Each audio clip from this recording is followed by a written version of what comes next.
പിതാവിന്റെയും പുത്രന്റെയും പരിശുദ്ധാത്മാവിന്റെയും നാമത്തിൽ ആമേൻ. അമ്മേ പരിശുദ്ധ അമ്മേ, അമ്മേ പരിശുദ്ധ ദൈവമാതാവേ, കൃപാസനത്തിലൂടെ ഞങ്ങൾക്കും ഞങ്ങളുടെ ദേശത്തിനും അമ്മ മധ്യസ്ഥം തേടി തന്ന എല്ലാ അനുഗ്രഹങ്ങൾക്കും കൃപകൾക്കും ഞങ്ങളിപ്പോൾ ഹൃദയം നിറഞ്ഞ നന്ദി പറയുന്നു. അമ്മേ പരിശുദ്ധമ്മേ, ദൈവമാതാവേ, 2004 ഡിസംബർ 7 ഉച്ചകഴിഞ്ഞ് 2:30 കൃപാസനത്തിൽ സംഭവിച്ച അമ്മയുടെ പ്രത്യക്ഷപ്പെടലിനെ കുറിച്ച് തിരുസഭയ്ക്ക് സമർപ്പിച്ചിരിക്കുന്ന പഠനരേഖകളുടെ മേൽ സഭാത്മകമായ പഠനം ആരംഭിക്കുവാൻ ഞങ്ങൾ പ്രാർത്ഥിക്കുന്നു. അമ്മേ പരിശുദ്ധമേ, ഭൂസ്വർലോകങ്ങളുടെ രാജ്ഞിയായ അങ്ങേയ്ക്ക് ഭൗമസംരക്ഷണത്തിനായി പ്രപഞ്ചപ്രകൃതിയെ തന്നെ തിരുസഭ പ്രതിഷ്ഠിക്കുവാൻ ഈ പ്രത്യക്ഷീകരണം വഴി ഇടയാക്കണമേ. പരിശുദ്ധമേ, ജപമാല മാതാവേ, സകല കൃപാസനം പ്രാർത്ഥനയോടും ചേർത്ത് ഞങ്ങളിപ്പോൾ പ്രാർത്ഥിക്കുന്ന ഈ കുടുംബത്തിന്റെ പ്രത്യേക നിയോഗം പറ മക്കളെ.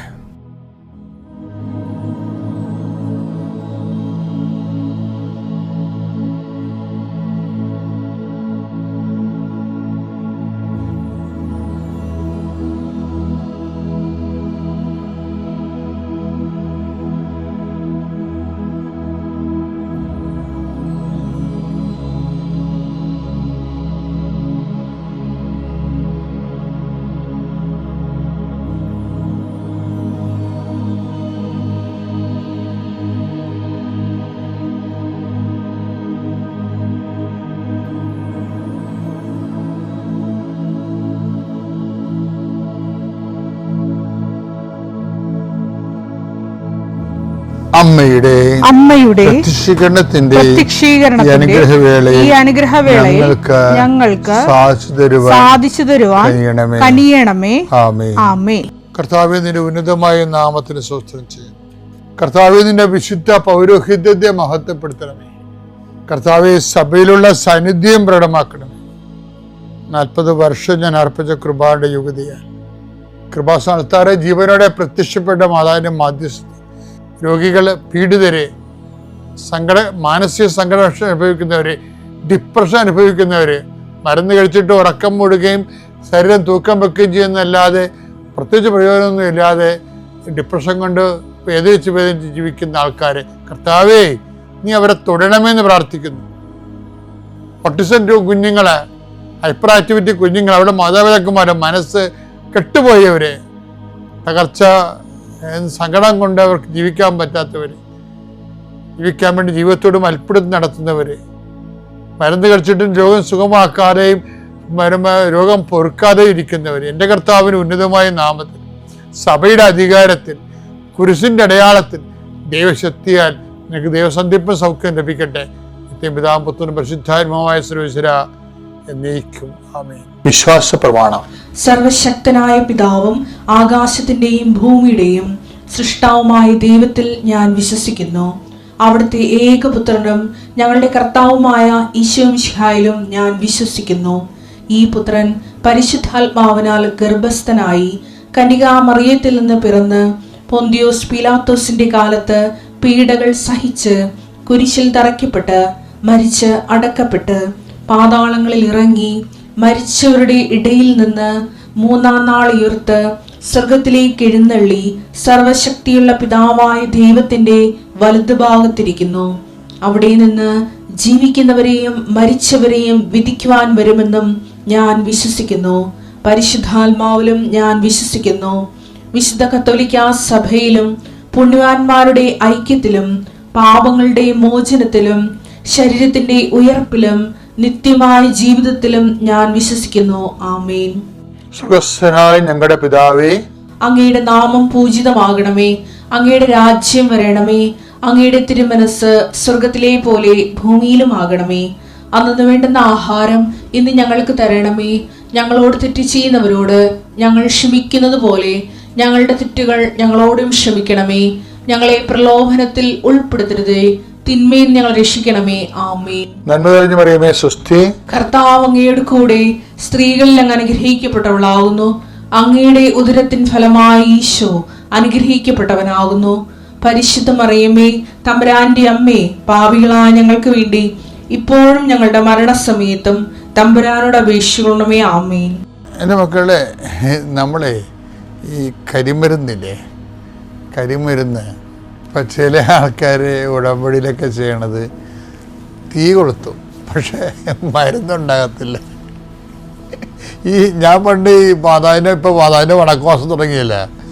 അപ്പോൾ ഞാനൊരു 6-ാം ക്ലാസ്സൊക്കെ പഠിക്കുമ്പോൾ ഞങ്ങളുടെ പരിപാടി എന്താണെന്നറിയാമോ? മാതാവിൻ്റെ വടക്കുവാസത്തിന് ഈ ആൾക്കാർക്ക്, ഈ പടുക്കക്കാർക്ക് അറിയാം ഈ മാതാവിൻ്റെ ഞങ്ങളെല്ലാം ആ നാട്ടിലുള്ള പള്ളിത്തോടുകാർ മൊത്തം കത്തോലിക്കലാണ് അവിടെ ഉള്ളത്. വളരെ അപൂർവമായ അക്രൈസ്തരുള്ളൂ. 1, 2, 5, 6 വീട്ടുകാരെ ഉണ്ടാകും. അപ്പോൾ പടുക്കക്കാർക്കറിയാം ഈ വണക്കമാകുമ്പോൾ തന്നെ അവർ കൊട്ടയിൽ പടുക്കോഞ്ഞു വന്നുകൊണ്ട് വരും. നാട്ടിൻപുറത്തല്ലേ, അപ്പോൾ അവിടെ വേറെ ഇന്നത്തെ പുറത്ത് വണ്ടിയൊന്നുമില്ല ഞാൻ കാലത്ത്. അപ്പോൾ എൻ്റെ ഞങ്ങളുടെ വീടിൻ്റെ അപ്പുറത്ത് തോടാണ്. തോടിൻ്റെ അപ്പുറത്തൂടെ അപ്പോൾ പടുക്കക്കാരൻ വരുമ്പോൾ ഞാൻ നോക്കി നിൽക്കും, എനിക്കറിയാതെ പടുക്കക്കാരനാണെന്നറിയാം. അപ്പോൾ അപ്പനെ വിളിച്ചോണ്ട് വരും. കാര്യം അപ്പൻ്റെ അല്ലേ കാശ്, നമ്മുടെ കാശില്ലല്ലോ. അപ്പോൾ അപ്പനെ പിടിച്ച് നിർത്തും. ഈ പടുക്കക്കാരൻ തോടിൻ്റെ അപ്പുറത്തൂടി പോകുമ്പോൾ അയാൾ ഞങ്ങളുടെ വീടിൻ്റെ അടുത്തുകൂടി പോകുമ്പോൾ അപ്പം വിളിക്കണ്ടേ, അത് കാരണം അപ്പനെ വിളിച്ച് നിർത്തും. അപ്പം അതേ പടുക്കക്കാരൻ തന്നെ അപ്പം പോയില്ലേ എന്ന് പറഞ്ഞ് വിളിച്ച് നിർത്തും. അപ്പോൾ അപ്പന് ഇൻട്രസ്റ്റ് ഉള്ള ആളാണ്. കാര്യം മാതാവിൻ്റെ രൂപമൊക്കെ കഴുകി ഞങ്ങളെ കൊണ്ട്, ഞാൻ എപ്പോഴും പറയാനുള്ളത് നിങ്ങളോടല്ലേ, ആ രൂപക്കൂടൊക്കെ ഉണ്ടാക്കി വെക്കണത് മെയ് മാസത്തിലാണ്. അത്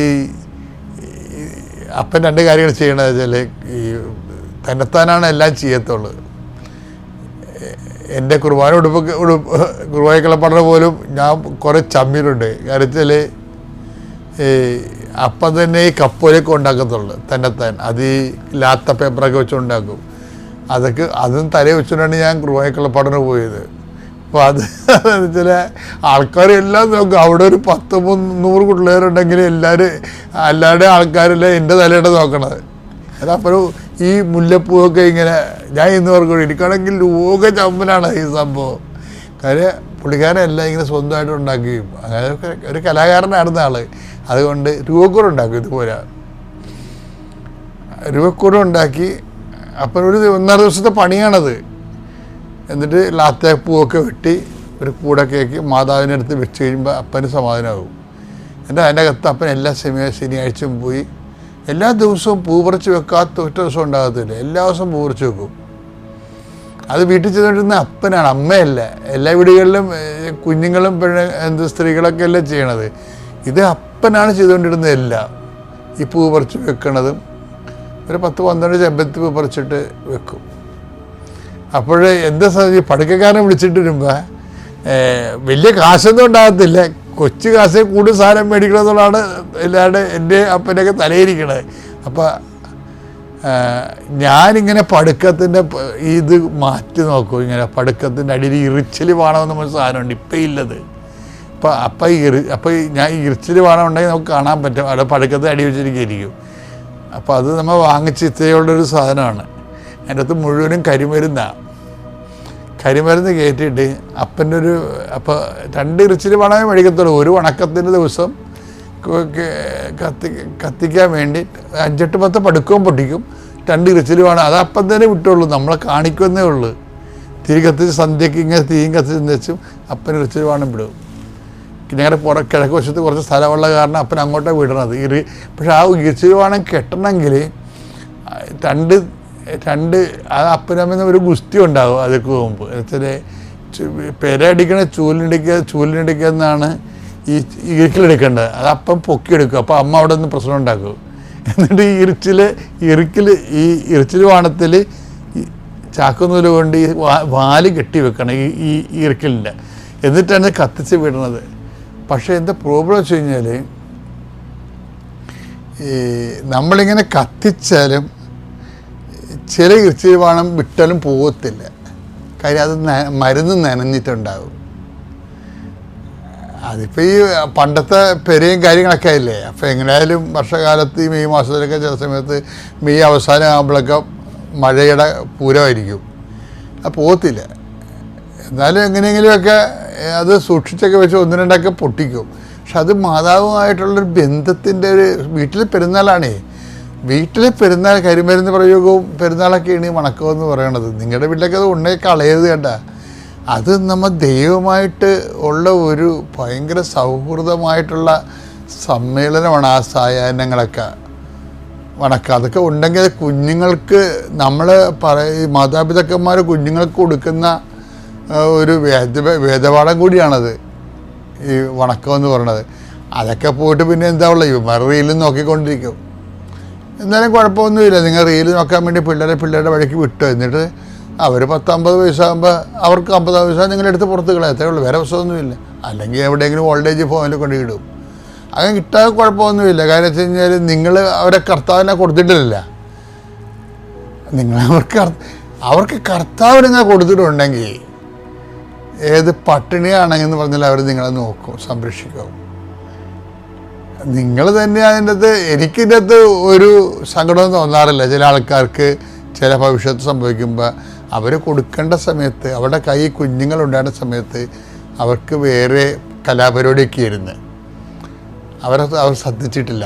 അപ്പോൾ അവർ സ്വാഭാവികമായിട്ടും നിങ്ങൾ തിരിച്ചു വരുമ്പോൾ അവർക്ക് നിങ്ങളെ ശ്രദ്ധിക്കണം നിർബന്ധമില്ല. അപ്പം അതിൽ ഞാൻ പറഞ്ഞു വരണത് ഈ ചില ആൾക്കാർ ഈ ഉടമ്പടി എടുക്കണത് ഇങ്ങനെ കത്തിക്കും, പക്ഷേ ഇരുത്തിൽ വേണം മേലോട്ട് പോകത്തില്ല. അവരുടെ ഉടമ്പടി മുന്നോട്ട് പോകത്തില്ല. അതെന്താ കാര്യം? ഒന്നെങ്കിൽ മരുന്ന് നനഞ്ഞതായിരിക്കും, അല്ലെങ്കിൽ എന്തോ മരുന്ന് ഉണ്ടാകത്തില്ല. ആ മൂട്ടിൽ കുറച്ച് കത്തിക്കുകയായിരിക്കും നമ്മൾ. അതിനുശേഷം ഇത് മുന്നേ പോകണ്ടേ. എന്താ കാര്യത്തിന് ഉടമ്പടിയുടെ മരുന്നെന്ന് പറയുന്നത് പ്രേക്ഷിത പ്രവർത്തനമാണ്. അത് എപ്പോഴും നിങ്ങൾ മനസ്സിലാക്കണം. അത് എന്നോട് മാതാവ് ഒത്തിരി പറഞ്ഞിട്ടുണ്ട് ആ കാര്യത്തെക്കുറിച്ച്. എൻ്റെ പരിശുദ്ധാത്മാവ് ഈശോയും എല്ലാവരും എന്നെ പഠിപ്പിച്ചിരിക്കുന്ന ഈ സംഭവമാണ് പ്രേക്ഷിത പ്രവർത്തനം. എന്താണ്? കർത്താവിനെ അറിയാത്തവരെ അറിയിക്കണം. ഒരാളെ കണ്ട കർത്താവിനെക്കുറിച്ച് നമ്മൾ സംസാരിക്കണം. ഒരാളെ കണ്ട കർത്താവിനെക്കുറിച്ച് സംസാരിക്കണം. അങ്ങനെ കർത്താവിനെക്കുറിച്ച് സംസാരിക്കുന്ന ആളാണെന്ന് ദൈവത്തിനെ ബോധ്യപ്പെടുത്തണം. അതാണ് ദൈവത്തിൻ്റെ സ്ഥൈര്യലേപനം എന്ന് ഞാൻ പറയും. നമുക്ക് നാളെ അതിനെക്കുറിച്ച് പറയാേ. ദൈവത്തിൻ്റെ ഇപ്പം നമുക്ക് മാത്രം സ്ഥൈര്യലേപനം കിട്ടിയാൽ പോരെ, തിരിച്ച് ദൈവത്തിന് സ്ഥൈര്യലേപനം കിട്ടണം. അതായത് കർത്താവിന് കൈമാറുന്ന വ്യക്തികളാകുമ്പോൾ ഇപ്പം ചില ആൾക്കാരുടെ കുഴപ്പം വെച്ചാൽ അവരാ പ്രത്യക്ഷിക്കുന്ന പ്രാർത്ഥന മാത്രമേ ചെല്ലത്തുള്ളൂ ഉടമ്പടിയുടെ. അവർ പ്രേക്ഷിത പ്രവർത്തനം ചെയ്യത്തില്ല. ഇപ്പോൾ ഉദാഹരണം നോക്കിയേ, സാത്താൻ ഇടിമിന്നൽ പോലെ താഴെ വീണമെന്ന് ഞാൻ കഴിഞ്ഞ ദിവസങ്ങളിൽ പറഞ്ഞില്ലേ, ഉടമ്പടി ദേഹത്തിൽ പറഞ്ഞിട്ടുണ്ട്. എപ്പോഴാണ് വരുന്നത്? ലൂക്ക 10:18 അവൻ പറഞ്ഞു സാത്താൻ സ്വർഗത്തിൽ നിന്ന് ഇടിമിന്നൽ പോലെ നിബദിക്കുന്നത്. ആ ഉപമ പറയേണ്ട വല്ല കാര്യമുണ്ടാ? പക്ഷെ പറയണം. കാര്യം സ്വർഗത്തിൽ നിന്ന് മുകളിൽ താഴെ വീഴുന്ന പല സാധനങ്ങളുണ്ട്. എന്താണ്? സാത്താൻ താഴെ വീഴണത് അപ്പം തടി വീഴണ പോലല്ല. അപ്പം തടി വീഴണമെങ്കിൽ താഴെ വരുമ്പോൾ ഒരു കൊല്ലം എടുക്കും. അങ്ങനെയല്ല. സാത്താൻ ഠോ എന്ന് പറഞ്ഞാൽ വീഴുകയാണ്. എപ്പോഴാണ് വീഴണത്? എങ്ങനെയാണ് ഇങ്ങനെ തിന്മയുടെ ശക്തി നമ്മുടെ കുടുംബത്തിൽ പെട്ടെന്ന് അകന്നു പോകണം? എന്താ അത്? പ്രേക്ഷിത വേല ചെയ്യുമ്പോഴാണ്. മത്തായിയുടെ സുവിശേഷം 10:7 പോകുമ്പോൾ അവരെ പറഞ്ഞു വിടണതാണ്. സ്വർഗരാജ്യം സമീപിച്ചിരിക്കുന്നു എന്ന് പറയണം. എന്ന് വെച്ച് കഴിഞ്ഞാൽ അതിൻ്റെ അതായത് നിത്യതയെക്കുറിച്ച് പറയണം. അതാ ഉദ്ദേശിക്കുന്നത്. സ്വർഗരാജ്യം സമീപിച്ചിരിക്കണം എന്നല്ല പറയേണ്ടത്. അതിൻ്റെ അർത്ഥം എന്താണ്? നിങ്ങൾ പോകുമ്പോൾ എന്തിനെക്കുറിച്ച് പറയണം? നിത്യതയെക്കുറിച്ച് പറയണം. ബൈബിൾ എന്ത് പറയണം? ബൈബിളിൻ്റെ ലക്ഷ്യം എന്താ? നിത്യതയല്ലേ. നിത്യതയെക്കുറിച്ച് പറയാതെ ആൾക്കാർ പറയും ഭൂമിയെക്കുറിച്ചാണ് പറയണത്. അങ്ങോട്ടും ഇങ്ങോട്ടും എല്ലാവരും ചോദിക്കണ ഭൂമിയെക്കുറിച്ചല്ലേ. വല്ലതും പിള്ളേരായില്ലേ എന്ന് ചോദിക്കുന്നത് ഭൂമിയെക്കുറിച്ചല്ലേ ചോദിക്കണേ. കല്യാണം കഴിഞ്ഞിട്ട് 2 കഴിയുമ്പോൾ തന്നെ 2-3 മാസം കഴിയുമ്പോൾ തന്നെ ആയാന്ന് ചോദിച്ചുകൊണ്ടിരിക്കും. എന്താ? അത് ഭൂമിയെക്കുറിച്ചാണ് ചോദിക്കണേ. ജോലിയായ അത് ഭൂമിയെക്കുറിച്ചാണ് ചോദിക്കണേ. പ്രൊമോഷനായ അതും ഭൂമിയെക്കുറിച്ചാണ് ചോദിക്കണേ. ലൈഫിൻ്റെ വീട് കിട്ടിയ അതും ഭൂമി. ജനങ്ങൾ മുഴുവൻ ചോദിക്കണ ഭൂമിയെക്കുറിച്ചാണ്. പക്ഷേ ഈശോ പറഞ്ഞാൽ എന്താണ്? നിങ്ങൾ സ്വർഗരാജ്യത്തെക്കുറിച്ചും ചോദിക്കണമെന്ന്, നിത്യതയെക്കുറിച്ച് ചോദിക്കണമെന്ന്. അതാണ് എൻ്റെ വ്യത്യാസം എന്ന് പറയണത്. നിത്യതയെക്കുറിച്ച് ചോദിക്കണം. അപ്പോഴാണ് യേശു ക്രിസ്തുവിൻ്റെ സ്വന്തം എന്ന് പറയണത്. കർത്താവിൻ്റെ സ്വന്തമായി കഴിഞ്ഞാൽ ഇവിടുത്തെ മെയിൻ പ്രോബ്ലം എന്താ? നമ്മുടെ ജീവിതത്തിൽ വരുന്ന, നിങ്ങൾ കുറേ ഫങ്ഷനൊക്കെ ചെയ്യുന്നുണ്ട്, അതല്ല, ദൈവത്തിന് തോന്നണം നമ്മുടെ സ്വന്തം ആളാണെല്ലാം തോന്നണം. അതാണ് അതിൻ്റെ ഏറ്റവും വലിയ, നിത്യതയെക്കുറിച്ച് ചോദിക്കണം. അപ്പം അങ്ങനെ നമ്മൾ നിത്യതയെക്കുറിച്ചുള്ള മറ്റുള്ളവരെ ആത്മീയമായിട്ട് ക്രിസ്തുവിനെ വളർത്തുന്ന സുവിശേഷം വരെ ചെയ്താൽ സാത്താൻ ഇടിമിന്നൽ പോലെ താഴെ വീഴുമെന്ന്. തിന്മ അങ്ങനെ അകന്നു പോണത്. അപ്പം തിന്മ അകന്നു പോകാൻ വേണ്ടിയുള്ള മാർഗം എന്ന് പറയണത് ദൈവിക മാർഗം ഒന്ന് മാത്രമേ ഉള്ളൂ. അതെന്താണ്? ദൈവത്തെ, മറ്റുള്ളവർക്ക് ദൈവിക പദ്ധതികൾ. ആ ഉടമ്പടിയിലാണ് ഏറ്റവും കൂടുതൽ ഉള്ളത്. കാര്യം ഉടമ്പടി നമുക്ക് മുന്നോട്ട് പോകണമെങ്കിൽ സുവിശേഷ വേല ചെയ്യാതെ പറ്റത്തില്ല, എല്ലാ ദിവസവും ചെയ്യേണ്ടി വരും. അങ്ങനെ ചെയ്യുന്ന അനേകം മക്കളുണ്ട്. ഇന്നെല്ലാം ചോദിക്കുന്നുണ്ട്. ഇപ്പം കൃപാസനത്തിൻ്റെ സാക്ഷ്യം നിങ്ങൾ കണ്ടില്ലേ, പകുതി മുക്കാലും നല്ല എഡ്യൂക്കേറ്റഡ് ആയിട്ടുള്ള ആൾക്കാരാണ് സാക്ഷ്യം പറയണില്ല. ഇപ്പോൾ 3 ഡോക്ടർമാരൊക്കെ ഒരുമിച്ച് കയറിയില്ല ഈ ദിവസങ്ങളിൽ. അതെന്താ? അവർക്ക് ബോധ്യപ്പെട്ടു ഇതിനെക്കുറിച്ച്, ഈ വിഷയത്തെക്കുറിച്ചോ. കാര്യം ഇതിൻ്റെ അകത്ത് സുവിശേഷ വിഹിതമായ കാര്യങ്ങൾ മാത്രമേ ഉള്ളൂ, വേറെ ഒന്നുമില്ല. ആരുടെ പൊടിപ്പും തൊങ്ങലും കൊണ്ട് ഒരു സംഭവം ഫാബ്രിക്കേറ്റ് ചെയ്തെടുത്തിരിക്കണമല്ല. ബൈബിള് കടഞ്ഞപ്പോൾ പൊങ്ങിയ വെണ്ണയാണ് ഉടമ്പടി എന്ന് പറയുന്നത്. അത് കഴിക്കുന്നതിനൊക്കെ തെളിഞ്ഞ് വരും, പിതാവിൻ്റെയും പുത്രൻ്റെയും പരിശുദ്ധാത്മാവിൻ്റെയും നാമത്തിൽ. അപ്പോൾ ഇവനും ഓടിപ്പോയി ചാടി പോയി കഴിച്ചു കഴിഞ്ഞാൽ കരഞ്ഞുകൊണ്ട് ഞാൻ കഴിച്ചിട്ടില്ല 2 ദിവസമായി, എനിക്കും എന്തെങ്കിലും തന്നെ എന്ന് പറഞ്ഞ് കരഞ്ഞു കഴിഞ്ഞാൽ അവിടെ എൻ്റെ മഹത്വം കുറയുകയാണ്. Price the Lord. ഇവൻ ഭക്ഷണം കഴിച്ചിട്ടില്ല, എനിക്ക് നല്ല വിശപ്പാണ്, എന്നിട്ടും അവിടെ സൗജന്യമായിട്ട് ഭക്ഷണം കൊടുക്കുമ്പോഴും അവർ വിളിക്കുമ്പോഴും ഇവൻ പറയാണ്, എൻ്റെ വീട്ടിൽ എൻ്റെ അച്ഛൻ എനിക്ക് പരിപൂർണതയിൽ ഭക്ഷണം തന്നിട്ടുണ്ട്, എനിക്ക് ഒരു വിശപ്പുമില്ല, ഞാൻ നല്ല സന്തോഷവാനാണ്. Price the Lord. അപ്പോഴാണ് അത് എനിക്ക് മഹത്വം. Price the Lord. ഇതുപോലെ നിനക്ക് എന്ത് വിഷമം വന്നാലും ദൈവം മഹത്വപ്പെടണമെന്നുണ്ടെങ്കിൽ, ജീവിതത്തിൽ എന്ത് കുറവ് വന്നാലും നിൻ്റെ മുഖത്ത് സന്തോഷമായിരിക്കണം. Price the Lord. നീ ഒന്ന് കരയുമ്പോൾ നീ പള്ളിയിൽ പോകുന്നത് പലവരും കാണുന്നതാണ്. നീ ഇവിടെ വന്ന് ഉടമ്പടി എടുത്തത് പലവരും കാണുന്നതാ. എന്നിട്ട് നമ്മ തന്നെ ദൈവത്തിൻ്റെ മഹത്വം കുറയ്ക്കുകയാണ്, അമ്മ മാതാവിൻ്റെ മഹത്വം കുറയ്ക്കുകയാണ്. എപ്പോഴും പിറുവിരുപ്പും കരച്ചിലും. നമ്മ ദൈവമക്കളാണെന്നുള്ളത് മറന്നുകൊണ്ടാണ്. ഏത് സാഹചര്യത്തിലും എന്തൊക്കെ വിഷമം വന്നാലും ഒരിക്കലും പിറുവിരുക്കരുത്, കുറ്റം പറയരുത്. അത് ദൈവമഹത്വമാണ്. ദൈവത്തിൻ്റെ മഹത്വം കുറയും. നിനക്ക് ചിലപ്പോൾ എന്ത് കുറവുകളുണ്ടാകാം, കടമ ബാധ്യതയുണ്ടാകാം, ഭർത്താവിനെ കുറച്ച് പ്രശ്നമുണ്ടാകാം, മദ്യപാനമായിരിക്കാം. പക്ഷെ നീ സഹിക്കേണ്ടത്, നീ കരഞ്ഞു കഴിഞ്ഞാൽ, നീ ഒച്ച വെച്ച് കഴിഞ്ഞാൽ ദൈവമഹത്വം കുറയുകയാണ്. നിൻ്റെ ദൈവം ഇങ്ങനെയാണെന്ന് ആൾക്കാർ ചോദിക്കും, വിചാരിക്കും. നീ ദൈവത്തെ മഹത്വപ്പെടുത്തണം. അത് ദൈവത്തെക്കുറിച്ച് ഒരു വിശ്വാസം നിനക്ക് ഉണ്ടാകണം. ഫിലിപ്പിയർ 2:14 പറയുന്നത്, നീ പിറുവിറുക്കരുത്, നീ കുറ്റം പറയരുത്, എന്നാൽ നീ ദൈവത്തിൻ്റെ മക്കളായി തീരും. Price the Lord. അപ്പോൾ ഇത് ശ്രദ്ധിക്കണം. നമുക്ക് എപ്പോഴും നോക്കുമ്പോഴത്തേക്കും ഒരാളുടെ കൂടെ പോയി 3 പേര് 2 പേര് കൂടിക്കഴിഞ്ഞാൽ നമുക്ക് നമ്മളെക്കുറിച്ചുള്ള കുറവുകൾ മാത്രം പറയാനുള്ളൂ. അത് മാറ്റിയെടുക്കണം. ഇന്നൊരു തീരുമാനം എടുക്കണം. 4 പേർ 500 ആൾ ഒരു കുറവ് പറഞ്ഞു കഴിഞ്ഞാൽ, അവരുടെ കുടുംബത്തെക്കുറിച്ച് കുറവ് പറഞ്ഞാൽ അത് ചെവി കൊണ്ട് കേട്ടിട്ട് നിൻ്റെ കാര്യം കൊള്ളാം, എൻ്റെ കാര്യം അതിനേക്കാളും കഷ്ടമാണ്, പ്രൈസ് ദി ലോർഡ്, പറയാൻ തുടങ്ങും. അവിടെ ദൈവമഹത്വം കുറയാണ്. നീ പറയേണ്ടത്, എൻ്റെ ദൈവം എന്നെ പരിപൂർണ സന്തോഷത്തിലാണ് വെച്ചിരിക്കുകയാണ്, എനിക്ക് ഒരു കുറവുമില്ല. ചിലപ്പോൾ നിൻ്റെ എല്ലാ പ്രശ്നവും, നിനക്ക് എല്ലാ പ്രശ്നവും ഉണ്ടാവും, എല്ലാം പ്രതികൂലമായിരിക്കാം. പക്ഷെ നീ പറയേണ്ടത്, ഇതെല്ലാം നീ കമ്പയർ ചെയ്യേണ്ടത്, നിൻ്റെ കൂടെ ദൈവമുണ്ട്, എനിക്ക് എൻ്റെ ദൈവമുണ്ട്, ഞാൻ മതിയായവനാണ്, എനിക്ക് എൻ്റെ ദൈവമുണ്ട്. ദൈവമഹത്വം പ്രാപിക്കും. Price the Lord. പിറുപിറുക്കുന്നത് നിർത്തുക. മുഖത്ത് സങ്കടം കാണിക്കരുത്. Price the Lord. നിനക്ക് എന്തൊക്കെ കുറവുണ്ടെങ്കിലും സങ്കടം കാണിക്കാതെ നന്ദി പറയുക. ഹല്ലേലൂയ. ഇത് തന്നെയാണ് രണ്ടാമത്തെ പോയിന്റ്. ഹെബ്രിയ 5:16.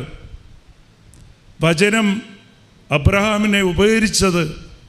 അബ്രഹാം ക്ഷമയോടെ കാത്തിരുന്നു. Price the Lord. ഹല്ലേലൂയ. അപ്പോൾ ഇതുപോലത്തെ സാഹചര്യത്തിൽ, നിനക്ക് പ്രതികൂല സാഹചര്യത്തിൽ, നിനക്ക് പ്രശ്നമാണെന്ന് വിചാരിക്കുന്ന സാഹചര്യത്തിൽ, ആ പ്രശ്നം നിനക്ക് മാത്രമാണത് പ്രശ്നം. നിൻ്റെ ദൈവത്തിന് അതൊരു പ്രശ്നമേ ഇല്ല. ആ ഒരു അവബോധം നിനക്കുണ്ടാകണം. എത്ര വലിയ കുറവാണെങ്കിലും അത് നിനക്കാണ് കുറവ്. ദൈവം നോക്കുമ്പോഴത്തേക്ക് അത് ദൈവത്തിന് അത് കുറവായിട്ട് തോന്നില്ല. ദൈവം ജസ്റ്റ് ഒന്ന് വിചാരിച്ചാൽ മതി, നിൻ്റെ ഒരു പ്രാർത്ഥന മതി. ആ കുറവ് അനുവദിച്ചു തന്നിരിക്കണ കുറച്ച് കാലത്തേക്ക് നിന്നെ ദൈവത്തിലേക്ക് അടുപ്പിക്കാനാണ്. Price the Lord. നമ്മുടെ ജീവിതത്തിലെല്ലാം ഒരു അനുഗ്രഹമാണ് ഈ കുറവ്. അതുകൊണ്ടാണ് ഈ വിഷമത്തിൽ, ഈ തിക്കും തിരക്കിലും എത്രയോ ദൂരത്തിരുന്ന് ഇങ്ങ് ദൈവമായിട്ട് ഉടമ്പടി സ്ഥാപിക്കാൻ വന്നിരിക്കുന്നത്. ആ കുറവുകളൊന്നും ഇല്ലെങ്കിൽ നീ വേറെ ലോകത്താണ്, ദൈവം വേറെ ലോകത്താണ്. Praise the Lord. ദൈവം അത് കുറച്ച് കാലത്തേക്ക് നിന്നെ അടുപ്പിക്കാൻ വേണ്ടിയിട്ടാണ് ഈ കുറവുകൾ തന്നിരിക്കുന്നത്. അതെല്ലാം എനിക്ക് മനസ്സിലായി. അന്ന് എനിക്ക് ഇതുപോലത്തെ സഹനങ്ങളില്ലെങ്കിൽ ഇന്ന് ഞാൻ ഇവിടെ നിൽക്കില്ല. ഇന്ന് ഏതെങ്കിലും 5 സ്റ്റാർ ഹോട്ടലിലോ എവിടെയെങ്കിലും കറങ്ങി കിടക്കുന്നുണ്ടാവും. കുറേ കാശുണ്ടാവും ചിലപ്പോൾ അക്കൗണ്ടിൽ. പക്ഷെ ആത്മാവ് നഷ്ടപ്പെട്ട് നടക്കുന്നുണ്ടാവും. Praise the Lord. ഹല്ലേലൂയ. അപ്പോൾ ക്ഷമയോടെ കാത്തിരിക്കണം. ക്ഷമയോടെ കാത്തിരിക്കണം. എങ്ങനെയാണ് ക്ഷമയോടെ കാത്തിരിക്കണം? അതിലെപ്പോഴും ഒരു അവബോധം ഉണ്ടാകണം. ഗലാത്യർ 2:20.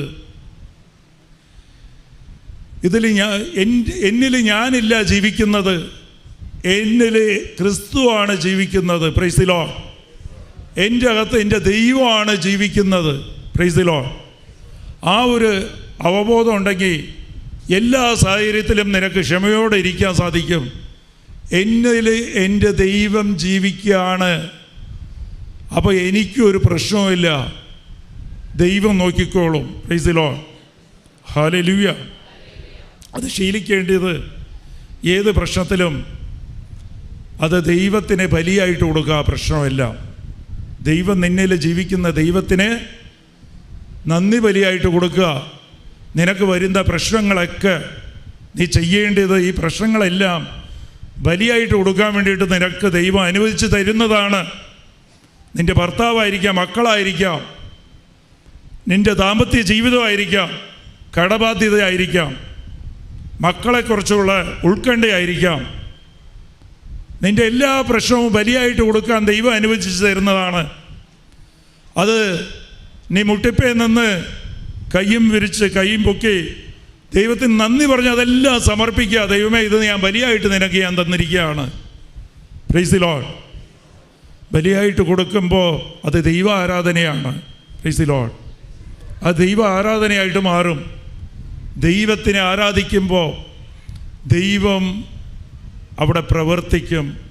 ദൈവത്തിന് നമ്മളെക്കുറിച്ചുള്ള പദ്ധതികൾ ദൈവം നടപ്പിലാക്കണമെങ്കിൽ ദൈവത്തെ നാം ആരാധിക്കണം. ആരാധിക്കുന്ന സമയത്താണ് ദൈവത്തിന് നമ്മളോടുള്ള പദ്ധതി ദൈവത്തിന് നടപ്പിലാക്കാൻ സാധിക്കുക. ജെറമ്യ 29:11 പറയുന്നത്, എനിക്ക് നിന്നെക്കുറിച്ചുള്ള പദ്ധതി നിൻ്റെ നന്മയ്ക്ക് വേണ്ടിയിട്ടാണ്. ആ നന്മ നിനക്ക് മനസ്സിലാകില്ല. നീ വിചാരിക്കുന്നേക്കാളും, നിൻ്റെ അച്ഛനും അമ്മയും വിചാരിക്കുന്നേക്കാളും വലിയ നന്മയാണത്. നിൻ്റെ നാശത്തിലില്ല. ആ നന്മ നിനക്ക് കിട്ടണമെന്നുണ്ടെങ്കിൽ നീ ദൈവത്തിന് നിൻ്റെ പ്രശ്നങ്ങളെല്ലാം ക്ഷമയോടെ, പിറുപിറുക്കാതെ, കുറ്റം പറയാതെ നീ മുട്ടപ്പേ നിന്ന് കയ്യും വിരിച്ച് നന്ദിയോടെ സമർപ്പിച്ച് നോക്കുക. എല്ലാ കാര്യങ്ങളും ചെയ്തു നോക്കുക. നിനക്ക് മനസ്സിലാകും ദൈവത്തിൻ്റെ പദ്ധതി നടപ്പിലാക്കാൻ തുടങ്ങി. ദൈവം പദ്ധതി നടപ്പിലാക്കാൻ തുടങ്ങി. Price the Lord. ഇതെങ്ങനെയാണ് എനിക്ക് മനസ്സിലായെന്ന് വെച്ചാൽ, ഇതും അനുഭവം വഴിയാണ് എനിക്ക് മനസ്സിലായത്. ഇത് ഞാൻ കുറച്ച് കാലങ്ങൾക്ക് മുമ്പ് എനിക്ക് വലിയ പ്രശ്നങ്ങളൊക്കെ ഉള്ള കാലത്ത് ഞാൻ ഇതുപോലെ തന്നെ മുട്ടിപ്പേ നിന്ന് സങ്കടം വരുമ്പോൾ, പേടി വരുമ്പോൾ കൈ പൊക്കി ഇങ്ങനെ പ്രാർത്ഥിക്കുന്ന ശീലം ഉണ്ടായിരുന്നു. അന്ന് എറണാകുളത്ത് വുഡ്ലാൻഡ്സ് ഹോട്ടലിലാണ് വീട്. കൊച്ചിയിലാണെങ്കിലും അവിടെ എൻ്റെ ബിസിനസ്സുകാർ വന്ന് താമസിക്കുമെന്ന് പറഞ്ഞാൽ അവിടെ റൂം എടുക്കും വുഡ്ലാൻഡ്സ് ഹോട്ടലിൽ.